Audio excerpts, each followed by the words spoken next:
আসসালামু আলাইকুম ওয়া রাহমাতুল্লাহ। আজকের ক্লাসে এইচএসসি লেভেলের সকল শিক্ষার্থীকে জানাচ্ছি স্বাগতম। প্রিয় শিক্ষার্থীরা, আমি আশা করছি যে মহান রব্বুল আলামিনের অশেষ কৃপায় তোমরা সকলে ভালো আছো। আলহামদুলিল্লাহ, আমিও আল্লাহর অশেষ রহমতে ভালো আছি। প্রিয় শিক্ষার্থীরা, তোমরা সকলে অবগত আছো যে বাংলা ঋতুচক্রে এখন বর্ষাকাল, আর এই বর্ষা ঋতুর বা এই বর্ষাকালের অন্যতম একটি ফুল যা আমাদের জাতীয় ফুল শাপলা। আমি আজকের ক্লাসে তোমাদের সকলকে এই শাপলা ফুলের শুভেচ্ছা জানাচ্ছি। আশা করি আজকের ক্লাসটি তোমাদের কাছে প্রাণবন্ত বা উপভোগ্য হবে। চলো ক্লাসটি শুরু করি। আজকে আমি রসায়ন দ্বিতীয় পত্র দ্বিতীয় অধ্যায় জৈব রসায়ন নিয়ে আলোচনা করব। এই জৈব রসায়নের উপর অনেকগুলো পর্ব থাকবে। আজকে হচ্ছে তার প্রথম পর্ব। যেহেতু আমাদের চ্যাপ্টারটির নামই হচ্ছে জৈব রসায়ন, প্রিয় শিক্ষার্থীরা, আমি আশা করছি যেহেতু তোমরা নবম দশম শ্রেণীতে রসায়ন পড়ে এসেছো, তোমরা জৈব রসায়নের সংজ্ঞাটা জানো। তো এখন যেহেতু এটা ইন্টারমিডিয়েট লেভেল, তো এখানে এর সংজ্ঞাটা একটু বিস্তৃত থাকবে। আমরা পূর্বের সংজ্ঞার সাথে বর্তমান সংজ্ঞাটির একটু মিল করে নেই। দেখো, এখানে সংজ্ঞাটি আমি রেখেছি এরকম: রসায়নের যে শাখায় হাইড্রোকার্বন, হাইড্রোকার্বনের জাতক সমূহের প্রস্তুতি, ধর্ম, গঠন, শনাক্তকরণ ও ব্যবহার সম্পর্কে আলোচনা করা হয় তাকে জৈব রসায়ন বলে। প্রিয় শিক্ষার্থীরা, এখানে দেখো হাইড্রোকার্বন এবং হাইড্রোকার্বনের জাতককে আমি আলাদা কালার দিয়ে হাইলাইট করেছি। হাইলাইট করার কারণ হচ্ছে জৈব রসায়নে হাইড্রোকার্বন এবং হাইড্রোকার্বনের জাতক যদি কারো জানা না থাকে, তাহলে সে জৈব রসায়নের কোনো কিছুই কি বুঝবে না বা পারবে না। এখন আমাদের জানতে হবে হাইড্রোকার্বন কি এবং হাইড্রোকার্বনের জাতক কি। আমি আশা করি হাইড্রোকার্বনের সংজ্ঞাটা তোমরা অবশ্যই পারো।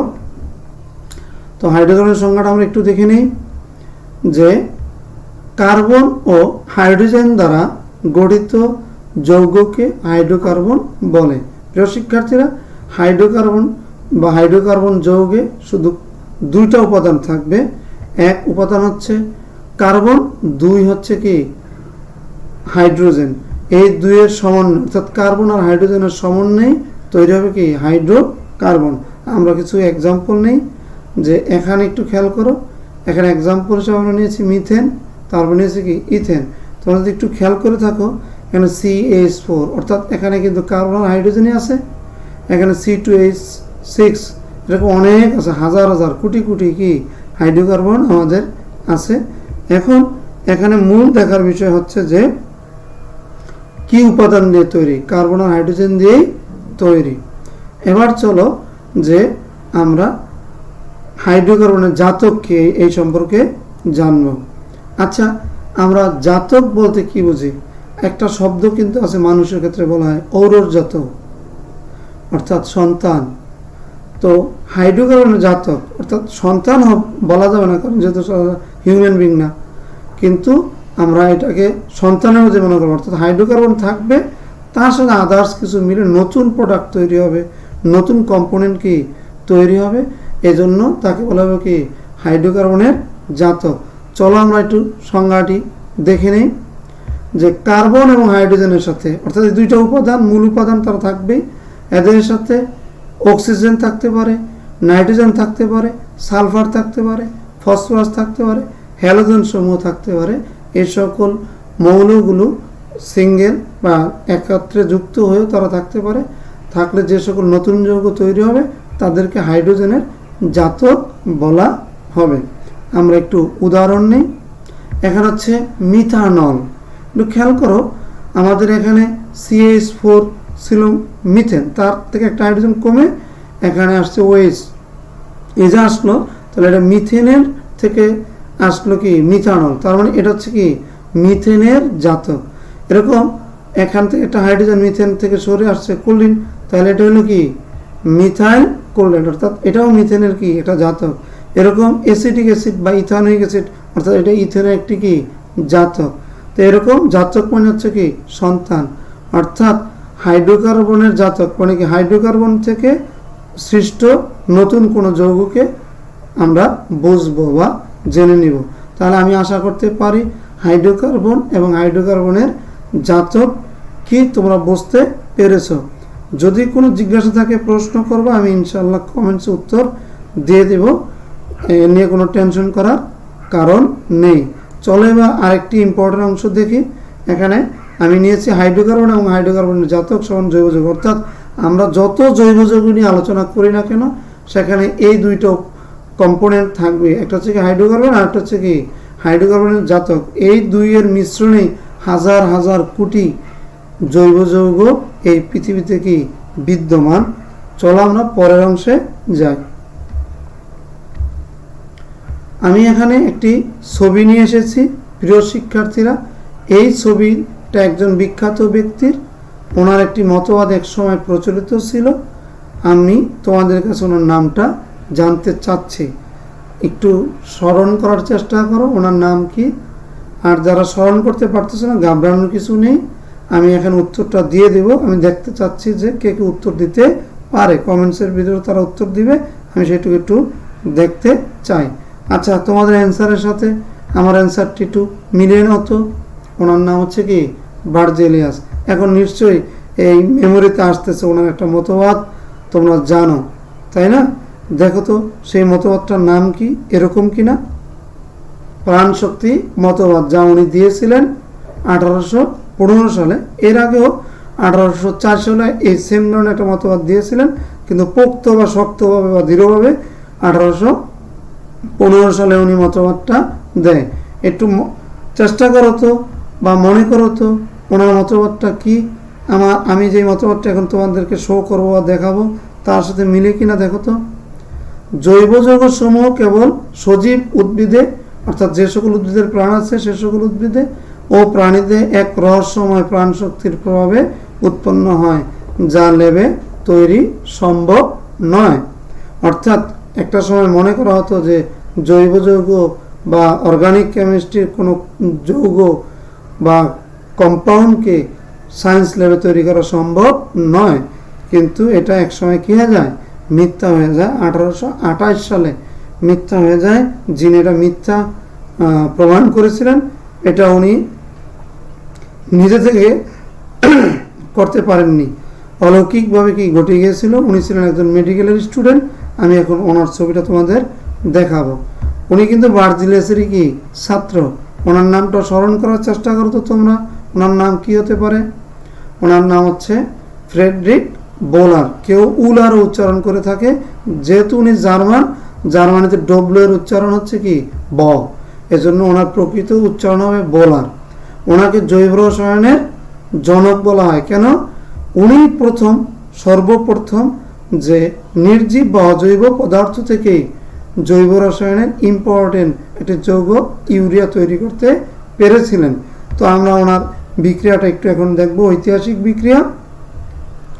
দেখো সকলে, এখানে অ্যামোনিয়াম ক্লোরাইডের সাথে উনি প্রথমে লেড সায়ানাইডের বিক্রিয়া করেন। অ্যামোনিয়াম আর লেড সায়ানাইড টোটালটা হচ্ছে কি এখানে অজৈব যৌগ, কিন্তু আমরা আজকে পড়তেছি কি জৈব যৌগ। উনি উৎপন্ন করেন অ্যামোনিয়াম সায়ানাইড। এটা হচ্ছে কি অ্যামোনিয়াম সায়ানাইড, এটা হচ্ছে লেড ক্লোরাইড। অ্যামোনিয়াম ক্লোরাইডকে যখন উনি কি করেন, তাপ দেন, পুনর্বিন্যস্ত করেন, তখন এটা ভেঙে নতুন একটা রূপ তৈরি হয়, যেখানে সিও কীটনমূলক বা কার্বনিনমূলক বিদ্যমান। এটা হচ্ছে ইউরিয়া। এই জৈব রসায়নের আধুনিক রূপের সূচনা হয় বলেই এই ফ্রেডরিক বোলারকে বলা হচ্ছে জৈব রসায়নের জনক। তাহলে আমি এখানে একটা সাল লিখিনি, তোমরা একটু রিমাইন্ডে নিয়ে নাও যে 1828 সালে উনি এই বিক্রিয়াটি কি তৈরি করেছিলেন বা এই পৃথিবীর মানুষজনকে দেখিয়েছিলেন। প্রিয় শিক্ষার্থীরা, আমরা এবার পরবর্তী অংশে চলে যাব। জৈব যৌগের ব্যাপকতার কারণ কি? মানুষের 5টা মৌলিক চাহিদা, কিন্তু আমরা রসায়নবিদরা মনে করি মানুষের 6টা মৌলিক চাহিদা। একটা হচ্ছে কি অন্ন, বস্ত্র, বাসস্থান, চিকিৎসা, আর একটা হচ্ছে শিক্ষা। এই 5টা জাতিসংঘ কর্তৃক কি দেওয়া আছে। কিন্তু আমরা রসায়নবিদরা মনে করি আরেকটা হচ্ছে নিরাপত্তা। এই 6টা জিনিসের ভিতরে পৃথিবীতে এমন কোনো জিনিস পাওয়া যাবে না যেখানে রসায়ন নেই বা জৈব যৌগ নেই। আমরা এই কারণেই তোমাদের কাছে প্রশ্ন থ্রো করছি যে জৈব যৌগের ব্যাপকতার কারণ কি হতে পারে। গেস করতে পারো কি হতে পারে? সকলে হয়তো বলতেছো যে কি কার্বন হাইড্রোজেন দিয়ে তৈরি হয়, কার্বন হাইড্রোজেন দিয়ে তৈরি হয়। আমরা একটু ব্যাপারটা মিলিয়ে নিই। 2টি কারণ মূলত বা প্রধানত অন্যতম। একটা হচ্ছে কার্বনের কেটিনেশন ধর্ম। আমরা আজকে জেনেছিলাম যে কি হাইড্রোকার্বন, টোটাল চ্যাপ্টার হাইড্রোকার্বনের ভূমিকা অনেক অনেক বেশি। আর হচ্ছে সমানতা ধর্ম। এখন আমি তোমাদের সাথে কার্বনের কেটিনেশন ধর্মটা শেয়ার করব। কার্বনের কেটিনেশন ধর্ম, কার্বন পরমাণু শুধু নিজেদের মধ্যে, অর্থাৎ এখানে কিন্তু হাইড্রোকার্বনে কি ছিল? কার্বন ছিল, হাইড্রোজেন ছিল, কিন্তু কেটিনেশনে কার্বন শুধু নিজেই থাকবে। এবার সে কি করতে পারে? স্ট্রেট চেইন হতে পারে বা সোজা শিকল, ব্রাঞ্চ চেইন বা শাখা শিকল, ইভেন সাইক্লিক বা চক্রাকার যৌগ তৈরি করে সে হাজার হাজার, আমি এখানে লিখেছি অসংখ্য কোটি কোটি জৈব যৌগ তৈরি করে। আর এই যে সে এরকম বিশেষ ধর্ম অর্জন করতে পেরেছে, কারণ এই বিশেষ ধর্মকে বলা হয় কেটিনেশন। আমরা এখানে কেটিনেশনের জন্য দায়ী, কেটিনেশনের জন্য দায়ী 4টি কারণ তোমাদেরকে জানাবো। পর্যায় সারণীতে কার্বনের বিশেষ স্থান, কার্বনের সমযোজী প্রকৃতি, 4টি সমতুল বন্ধন গঠন, যেহেতু তার 4টা হাত, সমর্থতা, কার্বন কার্বন একক বন্ধন, কার্বন হাইড্রোজেন বন্ধন গঠনে মেরু প্রবণতার অভাব, অর্থাৎ এরা সমযোজী হওয়ার কারণে মেরু অর্থাৎ প্লাস মাইনাস কোনো চার্জ তৈরি করতে পারে না। এই কারণে কেটিনেশন ধর্মটা বেশি বেশি কার্বন করতে পারে। এবার আসো সমানতা। আমরা সকলে জানি সমানতা বা আইসোমারিজম হচ্ছে এরকম একটা ব্যাপার যে আণবিক সংকেত এক, কিন্তু গাঠনিক সংকেত ভিন্ন ভিন্ন হওয়ার কারণে প্রত্যেকটা আলাদা আলাদা সত্তার আলাদা আলাদা বৈশিষ্ট্যের যৌগ হয়ে থাকে। তোমরা নবম দশম শ্রেণীতে এরকম পড়ে এসেছিলে যে ইথানল, আরেকটি ছিল ডাইমিথাইল ইথার, অর্থাৎ ওইখানে একটা সমানতা তোমরা পড়ে এসেছিলে। আমাদের এই ইন্টারমিডিয়েট লেভেলে সমানতা নিয়ে ব্যাপক আলোচনা হবে। আমি এখানে অল্প কিছু আলোচনা এই পর্বে রেখেছি, একটু আমরা দেখে নিই। দেখো এটা হচ্ছে কি পেন্টেন, একটা অ্যালকেন, এর 3টি সমাণু হয়। প্রথমটার নাম হচ্ছে এন পেন্টেন, অর্থাৎ নর্মাল স্বাভাবিক পেন্টেন। দেখো এখানে 1 2 3 4 5, অর্থাৎ 5টা কার্বন আর 12টা হাইড্রোজেন কি এখানে আছে। এই যে স্বাভাবিক অবস্থা আছে, জন্য একে বলা হচ্ছে কি এন পেন্টেন, এর একটা ধর্ম। এবার আসো আইসোপেন্টেন বা 2 মিথাইল বিউটেন, আমরা তাকেও দেখি। দেখো এখানে কিন্তু 1 2 3 4, এই 4টা হওয়ার কারণে তাকে বলা হচ্ছে বিউটেন। আর মোট 5টা হওয়ার কারণে আমরা সনাতনী প্রসেসে বলতেছি কি পেন্টেন। আর একটা সিকল হওয়ার কারণে বলতেছি কি আইসো। আর এই যে অংশটার নাম হচ্ছে মিথাইল। তা আমি তোমাদের নমেনক্লেচার বা নামকরণ নিয়ে একটি পর্ব রাখবো, সেখানে কীভাবে 2 মিথাইল হলো এই ব্যাপারে আলোচনা ওই পর্বে করবো ইনশাআল্লাহ। আমরা তার 3য় আইসোমারটা দেখি, নিউ পেন্টেন বা 2 ডাইমিথাইল প্রোপেন। সকলে একটু খেয়াল করো, আমরা যদি এখানে 1 2 3 অথবা 1 2 3, মোট কিন্তু 5টাই, কিন্তু সোজা স্ট্রেট যখন নিব তখন হচ্ছে কি 3টা, জন্য প্রোপেন হয়ে গেছে। এই যে দেখো আমরা জানলাম নর্মাল পেন্টেন, ম্যান পেন্টেন, আইসোপেন্টেন, তারপরে কি নিউ পেন্টেন, যেখানে একটা কাইরাল কার্বন আছে, অর্থাৎ মাঝখানে কার্বন, একটা কার্বনের সাথে সবগুলাই কার্বনের জন্য তাকে বলা কি কাইরাল কার্বন।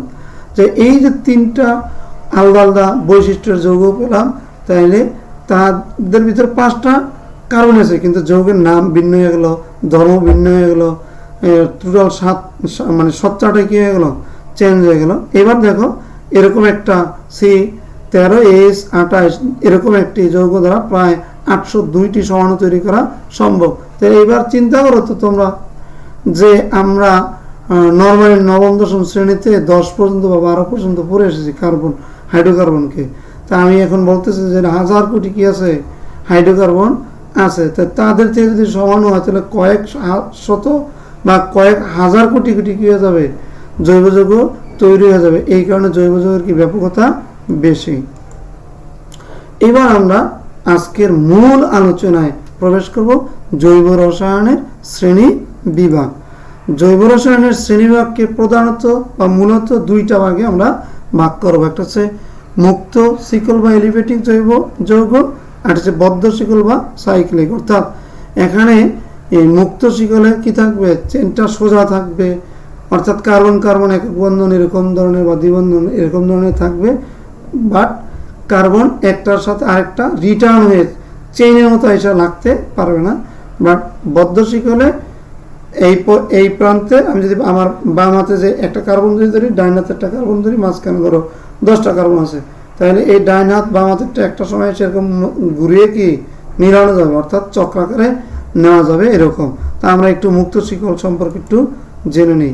মুক্ত শিকল বা এলিভেটিক জৈব যৌগ বলতেছে কি, যে সকল জৈব যৌগের কার্বন শিকলের দুই প্রান্ত পরস্পর যুক্ত হয় না, কখনোই যুক্ত হয় না, তাদেরকে এলিভেটিক জৈব যৌগ বলে। এটারও আবার কি আছে, প্রকার আছে। আমরা একটু এক্সাম্পল আগে জেনে নিই।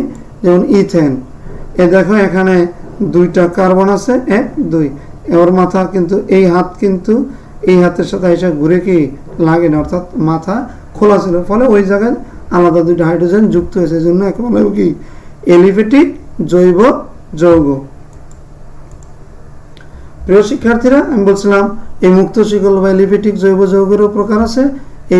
এটা হচ্ছে 2 প্রকার, সম্পৃক্ত জৈব যৌগ, অসম্পৃক্ত জৈব যৌগ। তোমরা অসম্পৃক্ত জৈব যৌগ সম্পর্কে অনেক পড়াশোনা করে এসেছো নবম দশম শ্রেণীতে। ব্রোমিন পানি পরীক্ষা পড়ে এসেছিলে, বেয়ার টেস্ট পড়ে এসেছিলে, এবং অসম্পৃক্ত জৈব যৌগে কার্বন কার্বন কী ধরনের বন্ধন থাকে সেগুলো তোমরা পড়ে এসেছিলে। আমি শুধু একটু এখন তোমাদের স্মরণ করে দেব। সম্পৃক্ত জৈব যৌগে কার্বন কার্বন একক বন্ধন থাকবে। আমরা এখানে উদাহরণ হিসাবে নিয়েছি, দেখো যে কার্বন কার্বন এখানে কি সিঙ্গেল বন্ড, অর্থাৎ একক বন্ধন, এখানে কোনো দ্বিবন্ধন নাই, অর্থাৎ তাদের 4টা হাতই খোলা। এই জন্য একে বলা হবে কি সম্পৃক্ত জৈব যৌগ। এবার খেয়াল করো, অসম্পৃক্ত জৈব যৌগে কার্বন কার্বন দ্বিবন্ধন বা কার্বন কার্বন ত্রিবন্ধন। তোমরা অনেক বেশি পড়েছিলে, এরকম একটি আমি উদাহরণ এখানে রেখেছি। সেটা হচ্ছে কি ইথিন, কার্বন কার্বন এখানে কি দ্বিবন্ধন, ইথাইন এখানে কার্বন কার্বন কি ত্রিবন্ধন। ব্যাপারটা অনেক সহজ ছিল, যেহেতু তোমরা আগে থেকে এই ব্যাপারটা জানো। আমরা এখন নতুন অংশ জানবো, যেটা 9 10 আলোচনা ওইভাবে হয়নি, হয়তো কোনো কেউ বাড়তি তোমাদেরকে জানিয়েছিল, কিন্তু বিশেষ করে ইন্টারমিডিয়েট সিলেবাসে যেরকমভাবে আছে নবম দশম শ্রেণীতে এরকম ছিল না। আমরা এখন পরবর্তী অংশে যাব, বদ্ধ বা সাইক্লিক জৈব যৌগ। এর সংজ্ঞা জানবো, এর ভিতরে অনেক প্রকার আছে, আমরা সেগুলো জানবো। তো সংজ্ঞাটা যেরকম, যে সকল জৈব যৌগের অণুতে কার্বন শিকলের 2 প্রান্তের কার্বন, একটু ব্যাপারটা খেয়াল করে, আমরা ইথেন নিয়েছিলাম ধরো, বা প্রোপেন নিলাম, তাহলে কার্বন কাটা প্রোপেনের 3টা, তাহলে প্রথমে একটা কার্বন, মাঝে একটা কার্বন, শেষে একটা কার্বন। এখন বলছে 2 প্রান্তের কার্বন নিজেদের মধ্যে, অর্থাৎ তার মানে 1 নম্বর আর 3 নম্বর কী হবে যুক্ত হবে। যদি আমি বিউটিন নেই, তাহলে প্রথম আর 4 নম্বর কার্বন কী হবে আইসা চক্রাকারে মিলিত হবে। আমি যদি পেন্টেন নেই, তাহলে 1 নম্বর আর 5 নম্বর কী হবে আইসা মিলিত হবে। অথবা এরকমটা হতে পারে যে হেটারো কার্বন, অর্থাৎ নাইট্রোজেন, অক্সিজেন আর হচ্ছে সালফার, এই 3 জনের যে কোনো একটা কী হবে, কোনো একটা হাইড্রোজেনকে সরিয়ে দিয়ে 2টা কার্বনের মাঝখানে সে অবস্থান করবে, একটা বলয় সৃষ্টি করবে। এরকম যৌগকে বলা হবে কি সাইক্লিক যৌগ। আমরা একটু মিলিয়ে নেই যে সাইক্লোপ্রোপেন, যেখানে 3টা কার্বন থাকে, তারা বেনজিন, এটা বিখ্যাত যৌগ, থায়োফিন। আমি পরবর্তী অংশে এই 3টার সংকেত তোমাদের সাথে শেয়ার করব, তোমরা একটু দেখবে। আমরা এখন তোমাদের কাছে প্রশ্ন রাখতেছি যে বদ্ধ শিকল বা সাইক্লিক জৈব যৌগ কত প্রকার ও কি কি, মূলত আর কি অংশটা আমি কিন্তু বলেছিলাম অনেকগুলো প্রকার হবে, স্টেপ বাই স্টেপ, কিন্তু প্রধানত কয়টা ভাগে বিভক্ত সেটা জানতে চাচ্ছি। উত্তরটা আশা করি কমেন্টসে সকলে দিবে, আর যদি না পারো আমি তো উত্তর এখানে দিয়েই দিব। দেখো তো তোমাদের উত্তরের সাথে আমার উত্তরটা মিলে কিনা। 2 প্রকার, কার্বোসাইক্লিক বা হোমোসাইক্লিক যৌগ, হেটারোসাইক্লিক বা বিষমচাক্রিক যৌগ। অনেক বইয়ে বর্তমান বইয়ে বিষমচাক্রিক শব্দটা নেই, কিন্তু পুরাতন বইয়ে বিষমচাক্রিক শব্দটা আছে, তাই আমি দুইটাই দিয়ে দিয়েছি। এখন আমরা এই কার্বোসাইক্লিক হেটারোসাইক্লিক সম্পর্কে বিস্তারিত জানার চেষ্টা করব। চলো জানার চেষ্টা করি। কার্বোসাইক্লিক অর্থাৎ যে সকল জৈব যৌগের চক্রটি শুধুমাত্র কার্বন পরমাণু দ্বারা যুক্ত থাকবে তাদেরকে কার্বোসাইক্লিক যৌগ বলবে। যেমন আমি একটু আগে বললাম যে কি সাইক্লোপ্রোপেন, অর্থাৎ এখানে কার্বন কার্বন কার্বন চক্রাকারে থাকবে, এখানে দুই কার্বনের মাঝখানে নাইট্রোজেন অক্সিজেন সালফার বা আদার্স কেউ কি থাকতে পারবে না। তো আমরা একটু এখানে মিলিয়ে নিই, যে এক্সাম্পল হিসেবে আমি এখানে নিয়েছি। দেখো এই যে একটা কার্বন, দুইটা কার্বন, তিনটা কার্বন, এটা কিন্তু 3 কার্বন হয় প্রোপেন, কিন্তু সে যখন চক্রাকার আছে এজন্য নাম হচ্ছে কি সাইক্লোপ্রোপেন। আমরা একে এইভাবে লিখতে পারি। এইবার দেখো 6টা হেক্সেন সবাই জানি, কিন্তু যখন 1 2 3 4 5 6 এই 6 নম্বর কার্বন আর এই প্রথম কার্বনের মাথা একত্রে যুক্ত হয়েছে তখন চক্র সৃষ্টি হয়ে গেল, একে বলা হবে কি সাইক্লোহেক্সেন। একে এইভাবে লেখা হয়, কিন্তু যদি এখানে 3টা দ্বিবন্ধন আমরা দিতে পারি তখন এর নাম হয়ে যাবে কি বেনজিন। তোমরা কি বলতে পারো কার্বোসাইক্লিক যৌগ কত প্রকার ও কি কি?